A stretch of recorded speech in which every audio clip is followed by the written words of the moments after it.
लोकांचे टोमणे म्हणजे तुमच्या यशाच्या प्रवासातील इंधन आहे. ते तुम्हाला थांबवण्यासाठी बोलतात, पण तुम्ही मात्र पुढे जाण्यासाठीच मेहनत करता. त्यांचे शब्द तुमच्या मनावर नकोत, फक्त तुमच्या स्वप्नांवर लक्ष द्या मित्रांनो. आणि आज त्यांना तुमच्यावर हसायला कारण आहे. उद्या तुमचं यश त्यांना थक्क करेल.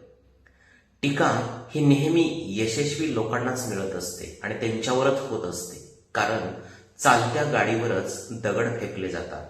आणि म्हणून लक्षात ठेवा, तुमच्या मेहनतीचं उत्तर त्यांना शब्दात देऊ नका, त्याच्या परिणामामध्ये द्या. एक दिवस येईल जेव्हा जे लोक तुम्हाला टोमणे मारत होते तेच लोक तुमच्या फोटोसोबत म्हणतील, हा माझा मित्र आहे. कान बंद ठेवा, मेहनत चालू करा आणि यशाची दिशा कायम नजरेसमोर ठेवा. नक्की यशस्वी व्हाल.